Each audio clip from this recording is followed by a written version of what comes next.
하나님은 우리의 산성이십니다. 하나님은 우리의 산성이십니다. 우리 기도합시다. 오늘은 하나님을 믿는 맛이라고 하는 자의 말씀으로 함께 은혜를 나누고자 합니다. 하나님이 어디 있느냐, 하나님이 존재하느냐, 이런 문제는 여전히 세상에서 해결되어 있지 않은 것처럼 보입니다. 우리 교회를 다니며 예수님을 믿는 입장에서는 하나님이 계시지, 하나님이 살아계시지, 존재하시지 이렇게 단언할 수가 있고, 또 목사도 신존재 자체를 믿기 때문에 매일 설교할 수가 있는 것입니다. 그러나 여전히 세상에서는 아주 강하게 하나님의 존재를 부정하는 사람들이 많이 있습니다. 하나님을 부정하는 것이 논리적이고 과학적이다라고 하는 생각을 할 수 있는데 이거는 상당한 단견입니다. 우리의 상식과는 달리 하나님의 존재가 없다라고 얘기할 수 있는 근거나 그러한 과학적 사실이나 논리가 성립되지를 않습니다. 그래서 불신앙도 엄밀하게 말하면은 무신론도 하나의 신앙의 형태입니다. 무신론도 하나님이 없다라고 가정하고 그것을 믿는 것도 하나의 신앙의 형태예요. 왜냐하면 하나님의 존재를 가타부타 이야기할 수 있는 부분이 없습니다. 논리적으로. 10여 년 전에 언론 기사 중에 흥미로운 기사를 봤습니다. 어떤 수학회에서 신의 존재 확률을 대략 60% 정도로 잡았다고 하는 거예요. 상당히 높은 수치입니다. 그 안에는 자연의 법칙, 질서, 지구의 운행과 생태계의 문제, 또 인간의 역사, 정계 등등 이런 것들을 수식화해서 그렇게 결산을 했다고 하는데 어떻게 이러한 수치가 나왔는지는 잘 모르겠습니다. 저희가 이 글을 함께 나누었던 동아리에서 함께 활동하는 한 지인은 야, 이거 상당히 높은 수치다. 다시 마누라 따라서 교회 나가야 되겠다라고 말하고 하는 것을 들었습니다. 역사상의 하나님의 존재 증명에 관해서 논리적으로 해보기도 하고 철학적으로 해보기도 했던 그러한 증명의 시도가 많이 있었습니다. 가령 존재론적 증명, 목적론적인 증명, 우주론적인 증명, 여러 가지 이런 것들이 있었어요. 하지만 그런 것들로 인하여서 누가 그런 것들을 배우고 받아들여서 하나님을 믿는데 이르러가는 것이 아닙니다. 멋들어진 변증과 논리로 인하여서 하나님을 믿는 사람은 없어요. 아이쿠, 정말 그렇구나. 이 논리를 보니까 하나님이 계신 것 같구나. 회개하고 내가 하나님을 믿어야 되겠다. 이렇게 나오는 사람은 전혀 없습니다. 그럼 뭐가 중요하냐? 가장 중요한 것은 하나님의 살아계심을 체험하는 일입니다. 하나님의 살아계심을 체험하는 일. 성경에서는 하나님을 알라, 힘써 알라, 하나님을 모르는 것이 망한다, 망하는 일이다. 이런 말씀, 이러한 선지자들의 이런 외침이 많았는데 하나님을 알라라고 했을 때 그 아는 것은 히브리 말로 야다라고 하는 말씀입니다. 야다. 근데 이것은 남자, 여자가 결혼해서 부부 생활을 통하여서 남자를 알고 여자를 아는 것처럼 그렇게 체험적인 알을 말하는 겁니다. 우리가 책을 읽어서 머리에 지식을 쌓아주는 것처럼 그렇게 아는 것이 아니라 하나님을 알라 했을 때는 하나님을 경험하라. 하나님을 내 삶을 통하여 체험하라 라고 하는 그런 뜻과 같은 것입니다. 하나님을 체험하는 일은 두 가지 방향에서 될 수가 있습니다. 첫째는 하나님의 기록된 말씀이 성취되는 것을 통하여서 하나님의 살아계심을 알 수가 있습니다. 기록된 하나님의 말씀이나 이 말씀을 내가 믿고 이 말씀 따라 움직여보고 또 살아보려고 부당했을 때 이 말씀이 나의 삶에서 그리고 역사의 현장에서 이루어지고 있는 것을 내가 체험하게 되면 아, 하나님이 살아계시구나 라고 알 수가 있는 겁니다. 두 번째는 기도하는 것이, 내가 열정을 다하여 기도하는 것이 응답되는 일로 하나님의 살아계심을 알 수가 있습니다. 그래서 오늘 함께 읽은 본문에서 너희는 여호와의 선하심을 맛보아 알지라 하고 자신 있게 선포하는 겁니다. 맛보다는 구절은 그야말로 히브리 말로 보자면은 맛을 느끼다라고 하는 말을 씁니다. 탐이라고 하는 말을 써요. 탐. 맛을 느끼다. 하나님의 선하심, 하나님의 존재를 맛보아 느끼다. 이렇게 되어 있고요. 또 눈으로 보다라고 하는 나라고 하는 말을 같이 쓰고 있습니다. 맛을 느끼고 그리고 하나님의 선하심을 본다. 하나님의 선하심을 맛으로 느끼고 하나님의 선하심을 보아한다. 이렇게 되어 있는 겁니다. 이건 상당히 의외의 표현이라고 할 수 있습니다. 왜냐?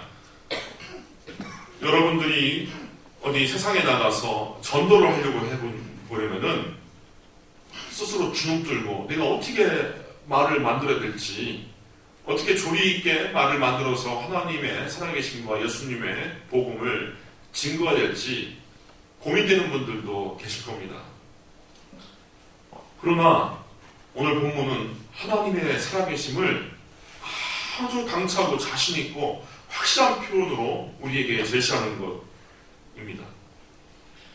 백문이 불여일견이라고 하듯이 아무리 들어도 한 번 보는 것만 못하다라고 하는 것처럼 오늘 바로 본문은 우리의 감각과 우리의 경험에 호소를 해버리는 거예요. 하나님 살아계시죠. 그 하나님의 살아계심을 너는 맛을 보는 것처럼 알 것이고 또 내 눈으로 보는 것처럼 알 것이야. 이렇게 우리에게 던지는 겁니다.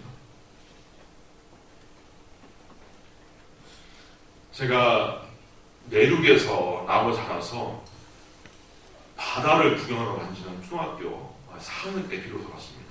4학년.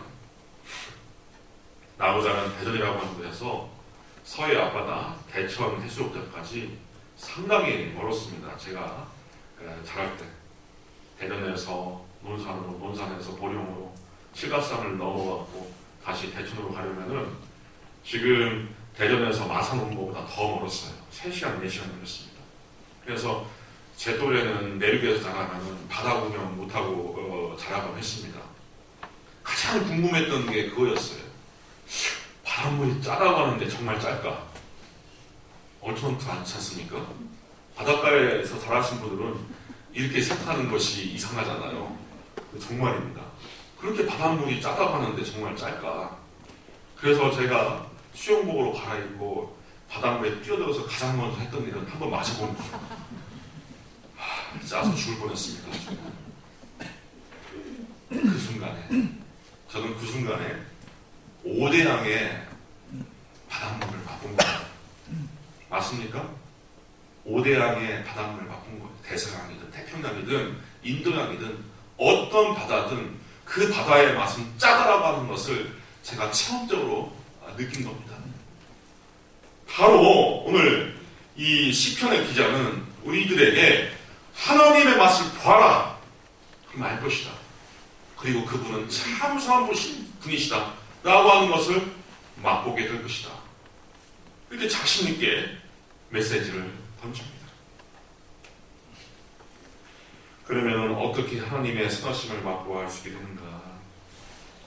첫째, 하나님의 베푸시는 구원의 경험을 통하여 하나님의 살아계심을 알 수가 있습니다.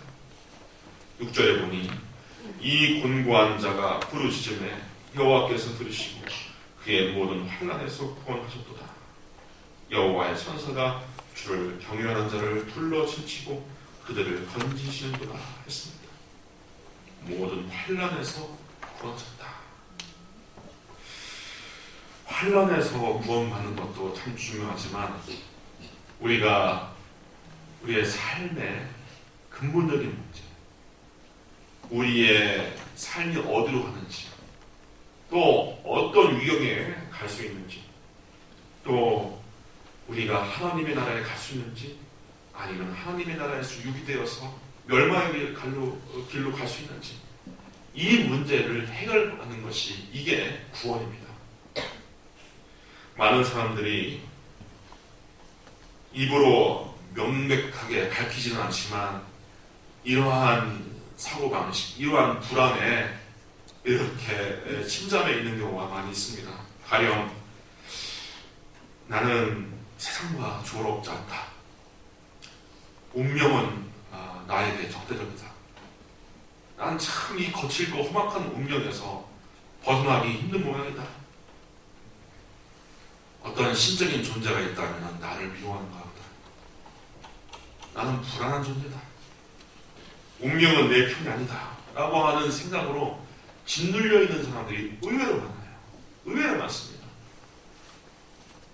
불안합니다. 초조합니다. 어제나 오늘까지는 잘 먹고 끈까듯하게 살았지만 과연 내일도 내가 잘 살 수 있을까? 내 인생이 잘 버텨날 수가 있을까라고 하는 불안에 사무치는 사람들이 참 많아요. 하지만 구원받은 자는 우리의 마음으로부터 어떤 확신이 들 때까지 주님 앞에 나아가야 되냐면은 나라고 하는 존재는 하나님 앞에서 넉넉하게 용납받았다. 나는 하나님 앞에서 하나님의 뜰 아래에서 핀 아름다운 한떨기의 꽃과 같이 하나님은 나를 귀하게 여기신다. 이런 느낌으로, 이런 확신으로 살아가는 것이 구원입니다. 예수님께서 3년간의 공생애를 사실 때 한 중풍병자를 만났습니다. 중풍병자가 제발로 예수님 앞에 당도하지 못하니까 그의 지인과 이웃과 가족들이 예수님이 계시는 그 집에 지붕을 뜯어내고 침상의 내 귀퉁이에 끈을 매달아서 지붕에서 이렇게 아래로 옮겨서 예수님 앞에 당도시켰죠. 이때 예수님께서 그 중풍병자에게 하신 말씀이 내 병이 고침받았다. 또 너는 질병에서 자유함을 얻었다.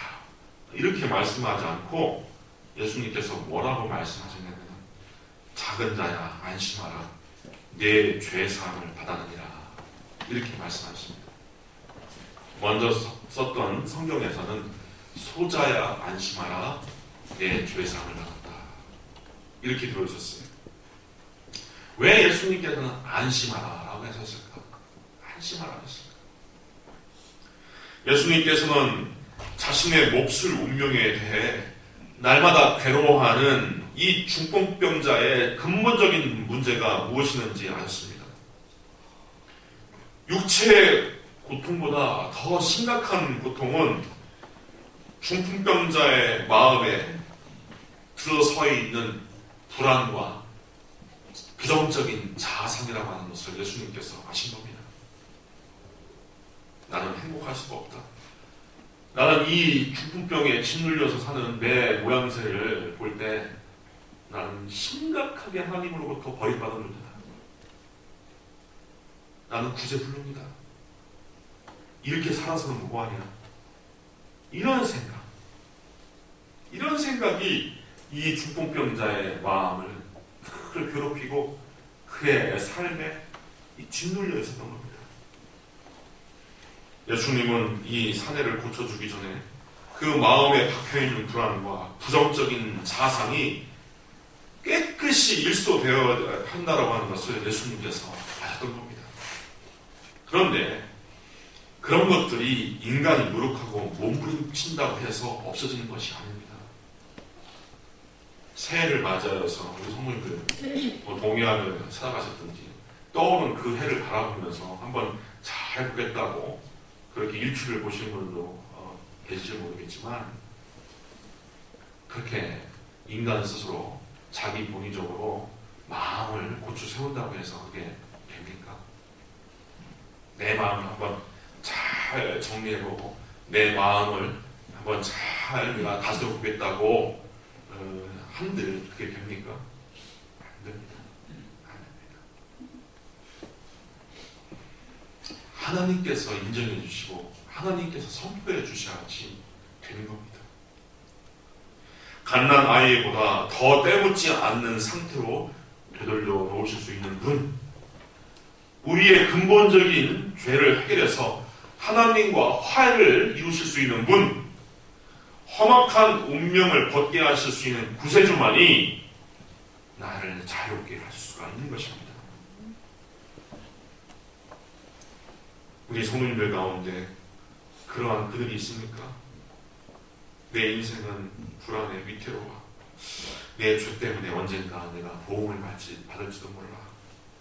이런 생각들 염려하지 마시기 바랍니다. 염려하지 마세요. 예수님께서는 우리 죄 많은 인생에게 생애의 여러 가지의 묶인 문제와 또 무거운 짐으로 인하여 근심하고 아파하는 우리 인생들에게 뭐라고 선포하시고 뭐라고 약속하셨습니까? 수고하고 무거운 짐진 자들아 다 내게로 오라. 수고하고 무거운 짐진 자들아 다 내게로 오라. 내가 너희를 쉬게 하리라. 쉬게 하리라. 쉬게 하리라. 예수님은 그렇게 약속하시고, 여기에서 말하는 수고하고 무거운 짐이라고 하는 것은 우리의 죄악과 허물이요, 또 미래에 대한 불안이요, 내 생에 내가 해결할 수 없는 삶의 모든 문제를 예수께서 다 도맡아 주시겠다라고 하는 약속입니다. 예수님을 믿으시기 바랍니다. 예수님을 믿으시기 바랍니다. 돌아가신 한경재 목사님께서 왜 예수 믿는 사람들한테, 교회 다니는 사람들한테 왜 자꾸 예수님 믿으세요, 예수님 믿으세요 했는지 좀 알 것 같아요. 예수님을 믿노라 하면서 그렇게 많이 우리가 진심을 다해 믿지 않는 것 같습니다. 수고하고 무거운 짐진 자들아 다 내게로 오라. 내가 너희를 쉬게 하리라 약속하신 예수님을 믿으시기를 바랍니다. 그래서 성경은 또한 사도 바울은 이렇게 선포했습니다. 이제 그리스도 예수 안에 있는 자에게는 결코 정죄함이 없다니. 이 정죄라고 하는 것은 지금 쓰지 않은 말인데 법정 용어로 바꾸자면 선고하지 않는다는 얘기입니다. 재판관이 심판하지 않는다는 얘기입니다. 그리스도 예수 안에 있는 자는 심판받지 않는다는 겁니다. 선고되지 않는다는 겁니다. 왜? 이는 그리스도 예수 안에 있는 생명의 성령의 법이 죄와 사망의 법에서 너를 해방하였습니다. 예수께서 십자가에 못 박혀 피 흘려 죽으실 때 그 피는 모든 인류의 죄를 씻는 피요, 또 박혁순 목사와 우리 성도님들 각각의 죄를 씻는 피였습니다. 그래서 이 공로를, 이 사실을 내가 믿고 예수님을 나의 구주로 영접할 때 구원이 임하는 것입니다. 히브리서 9장에 보면 그래서 피 흘림이 없은즉 사함이 없다고 했습니다. 예수께서 피 흘렸기 때문에 우리가 용서함 받는 겁니다. 사함 받는 겁니다. 그리고 우리 성도라고 하는 존재는 이렇게 창신교회로 모여든 우리 성도라고 하는 존재는 베드로 사도에 의하면 어떠한 존재냐면은 예수 그리스도의 핏부림을 얻기 위하여 택하심을 받은 자입니다. 우리 성도님들의 심령에, 우리 성도님들의 마음과 그 육체에 예수 그리스도의 핏부림을 얻으신 줄 믿으시길 바랍니다. 아멘. 그래서 피 흘림이 없이는 사함이 없고, 또 모든 것들이 성전 기물과 모든 것들이 다 피 흘림으로, 핏부림에 의해서 다 정결이 되는데, 우리 성도님들은 하나님의 임박한 진노와 환난과 저주가 우리 성도님의 삶과 영혼을 침노에 들어오지 못하는 그런 거룩한 은혜를 이루신 줄 믿으시길 바랍니다. 8절에 보면은 또 너희는 여호와의 선하심을 맛보아 알지어다 했습니다. 그에게 피하는 자는 복이 있도다 했습니다. 하나님께 피하는 자는 뭐가 있다고요? 하나님께 피하는 자는 복이 있다고 했습니다. 복. 우리 성도님들 복 좋아하시죠? 복 싫어하십니까? 저도 복 좋아합니다. 좋아해요. 복이 따른다는 겁니다. 복이 따른다는 것.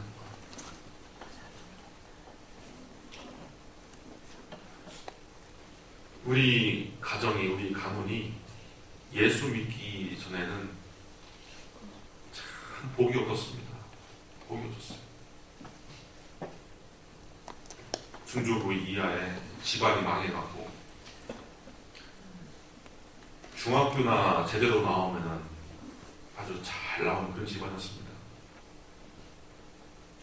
교회에 일찍 나오는 저희 부친 같은 경우는 조금 나았는데 큰아버지 댁의 그 자식들은 그렇게 안 됐어요. 제 사촌 가운데 둘이나 자살을 했죠. 그리고 약을 잘못 먹어서 바보가 되기도 하고 참 그런 집안이었는데 예수 믿고서 운명이 바뀌어지는 것을 제가 봤습니다.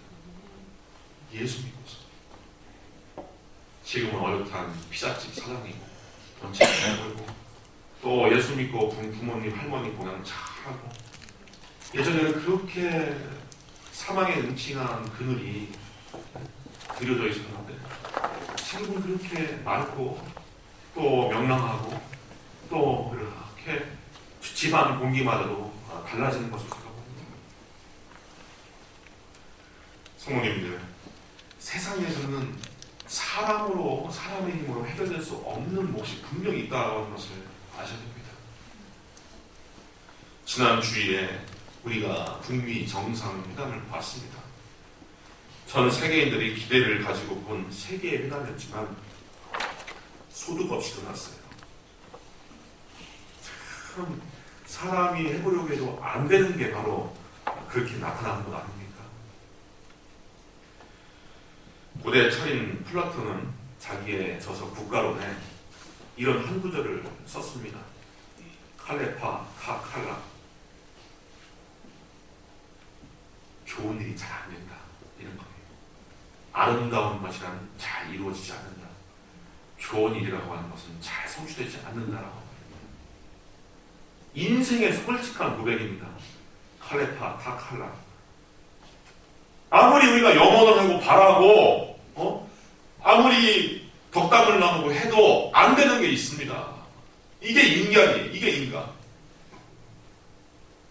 사람의 힘만으로 행복을 열어가는 것이 불가능하다고 하는 것을 우리가 알아야 됩니다. 그러나 요한계시록에는 우리 구주 예수님이 어떠한 분이신가 이렇게 기록하고 있어요.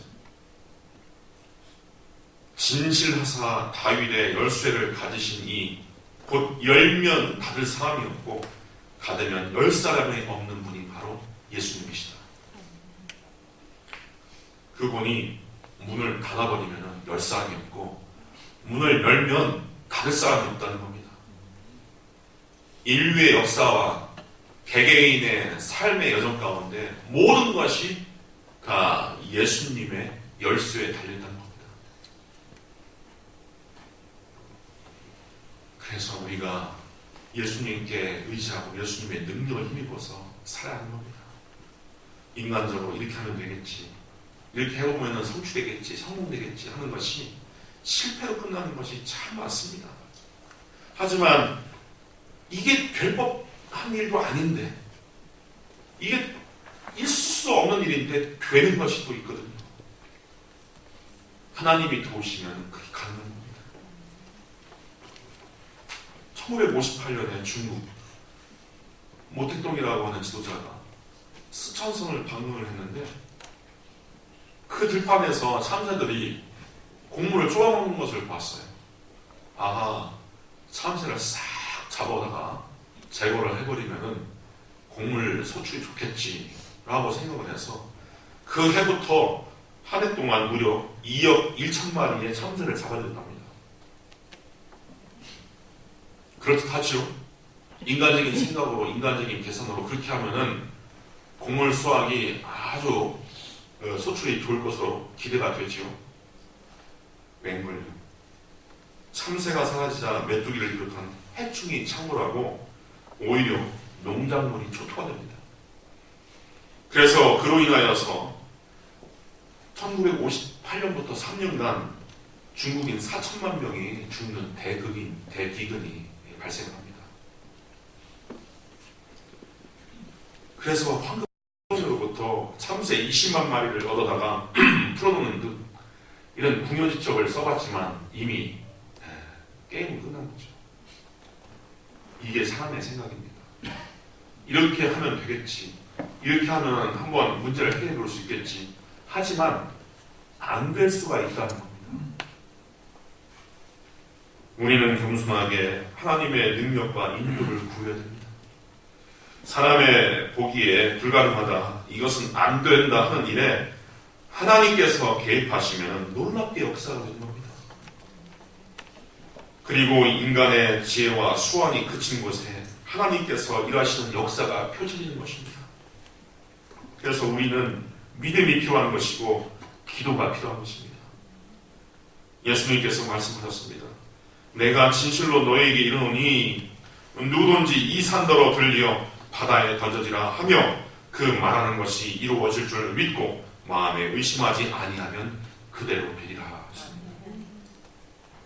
이러한 믿음의 역사가 우리 성도님들의 삶과 그리고 우리 창신아버님께 주님의 이름으로 축원드립니다. 그래서 하나님은 우리의 앞길을 인도하여 주십니다. 9절에 보면은 너희 성도들아 여호와를 경외하라. 그를 경외하는 자에게는 부족함이 없도다. 젊은 사자는 궁핍하여 줄지라도 여호와를 찾는 자는 모든 좋은 것에 부족함이 없으리로다. 젊은 사자, 상징이 참 생동감 있죠. 젊은 사자가 굶주려 죽는 일이 있다 하더라도 하나님을 찾는 자는 모든 좋은 것에 부족함이 없다 했습니다. 하나님의 은혜를 입으면 이처럼 할 수 없는 것도 하게 됩니다. 하나님께서 도와주시면 막다른 환경 속에서도 성공과 성취를 얻어낼 수가 있습니다. 지난주 참으로 감사한 일이 있었어요. 제가 우리 창신대학교 입학식에 참석 중이었는데 이렇게 설명이 나왔습니다. 14개 학과 정원 500명 중에서 정원 외에 22명까지 도합 522명이 입학을 했다고 그렇게 공지를 하더라고요. 이 집계를 언급할 때 저와 함께 나란히 앉아 계신 원로 목사님과 제가 얼마나 감사하고 감격했는지 연신 아멘 아멘 했다는 것 아니겠습니까? 그럴 수도 있지. 이렇게 생각하면은 그렇게 생각하시는 분들은 어쩔 수가 없습니다. 제가 더 이상 이야기를 해줄 수가 없어요. 하지만 요즘 집안 사립대학이 얼마나 어렵습니까? 이게 가능한 겁니까? 이게 은혜가 아니고서는 어디에서 은혜를 찾습니까? 대학 스태프들이나 또 교수님들이 열심히 해서 이렇게 얻어진 결과라고 생각하고 거기에서 줄을 거버리면 제가 더 이상 드릴 말씀은 없지만 저는 그것이 하나님의 능력이고 도움이라고 믿어 의심치 않습니다. 엘리야가 작은 구름이 뭉게뭉게 일어나는 것을 보고서 왕에게 보아라. 지금 큰 비가 내리니 빨리 가시라고 보아라 라고 했듯이 작은 징조와 작은 응답에 하나님의 살아계심과 능력을 믿고 고백하고 그것을 인정해 드릴 때 하나님께서 더 큰 역사를 펼쳐주시는 것입니다. 우리 사랑하는 성도님들, 또 신앙의 초입에 들어서신 선생님들, 수많은 믿음의 선배들이 경험했던 그 하나님을 믿는 맛, 그 맛을 함께 누리실 수 있기를 주님의 이름으로 축원드립니다. 하나님을 믿는 맛은 행복한 맛이고 평안한 맛이고 능력 있는 맛입니다. 하나님의 약속의 말씀이 우리 모든 성도님들과 우리 선생님들에게 하나하나 성취될 것입니다. 예수님의 이름으로 기도하는 것들은 하나님의 섭리 가운데 적절한 시점에 응답될 것입니다. 오늘 10절의 말씀처럼 젊은 사자는 궁핍하여 줄지라도 여호와를 찾는 자는 모든 좋은 것에 부족함이 없는 인생을 사실 수 있기를 주님의 이름으로 축복드립니다. 기도하겠습니다. 아버지 하나님, 세상에서는 하나님이 어디 계시고 하나님의 능력이 어디 있느냐 그렇게 이야기를 합니다. 하지만 하나님을 믿고 예수님을 구주로 영접한 우리의 인생 가운데 하나님이 얼마나 자애로우신 분이시며 얼마나 능력이 많으신 분이시며 얼마나 우리 개개인에게 관심과 사랑을 베푸시는지 우리는 맛보아 알고 있습니다. 하나님을 알되 힘써 알고 하나님의 능력과 하나님의 힘을 우리가 더욱더 경험하며 많은 사람들에게 하나님의 생명과 위로와 구원을 전달하고 증거하는 우리의 삶으로 선택하여 주시고 사용하여 주시옵소서. 이 모든 것을 주님께 의탁하고 살아계신 예수님의 이름으로 기도하옵나이다. 아멘.